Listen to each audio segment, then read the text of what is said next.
moment to address the issue that comes up when you try to derive the Bible as the infallible Word of God from historical accounts. That basically the problem is that you can't derive deductive certainty, which would be what infallibility would conclude. Infallibility meaning incapable of error, not capable of being fallacious.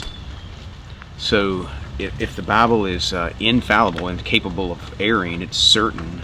And so what we're trying to point out is that if you try to start with history, that history is just basically varying degrees of probability. And this is what when you don't start with presuppositionalism, this is what you end up doing. You end up saying, how do we prove the Bible? Well, let's assume the Bible is just historical documents. We'll take the Bible as historical documents.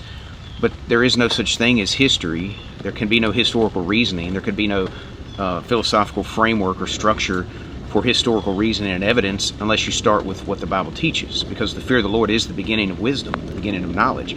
So you can't have any historical reasoning unless you have as a foundation the God that upholds all things by the word of his power down through history. That all these things, this philosophical framework, is necessary for there to be historical reasoning in the first place.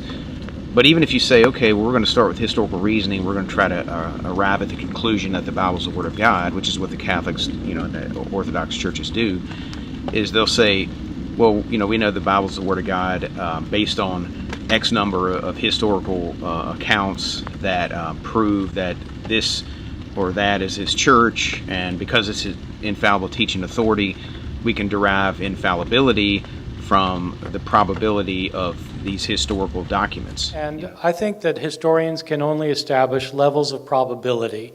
What is really almost certain, what is less certain but highly probable, what's fairly probable, what's kind of probable, what's possible, what's unlikely. I mean, you have level. That's what historians do. They establish the levels of probability. And I think with some things with the historical Jesus, you can establish very high levels of probability. I mean, it's virtually certain that Jesus existed, that he was a Jew who lived in Palestine, who was crucified under Pontius Pilate. I mean, all those are very high levels of probability.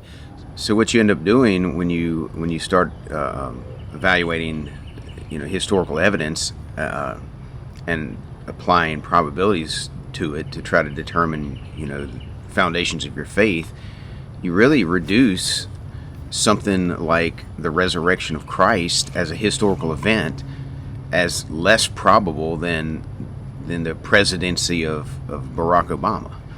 It's like there's more evidence, there's more certain evidence that Barack Obama was the president of the United States than that Jesus Christ rose from the dead on historical analysis.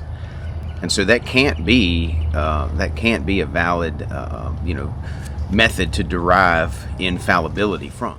So how do we know that the Josephus or Eusebius, the historians from early centuries, how do we know they weren't the fake news of their day? You know that they're not the CNN of that era, and you just uncover those things. So there's this assumption that the documents that have survived, that that they represent the whole of that time frame, of that time era. So you've got some surviving documents that you presume are a sufficient amount of data to give you a universal judgment on that time frame. Can you really do that? Because you're applying probability to these things. What level of probability can you accurately apply? Because you're assuming almost a naturalistic methodology when you're doing that. You're assuming there's no supernatural intervention. You're assuming there's no forgeries that could have crept in and have not been identified yet. You're assuming a lot of things that could invalidate your probability quotient. So how probable is the claim that you're making? You have to ask yourself that. And when it comes to the Bible, when you're saying, well, how probable is the Bible?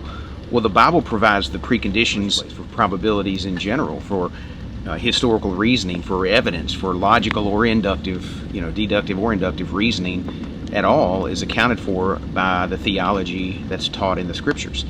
So the Bible has to be our starting point. It can't be the conclusion of our arguments. It has to be the foundation of argumentation itself. So you have to ask yourself, when you drag the Bible into historical validation, how do you validate those probabilities themselves, and how do you derive infallible authority, or the inability to err from historical documentations, which are only varying degrees of probability of truth? So this is a problem. This is a foundational problem that you have when you don't start with Sola Scriptura. And so we want to ask, if you are rejecting Sola Scriptura, on what basis do you start your reasoning? On what basis do you start your historical analysis to try to validate the Bible as the infallible Word of God? If you don't start with the Bible, then we would argue that you have no foundation for rationality itself, and therefore no foundation for any historical reasoning whatsoever. All right, let me know what you think in the comments below.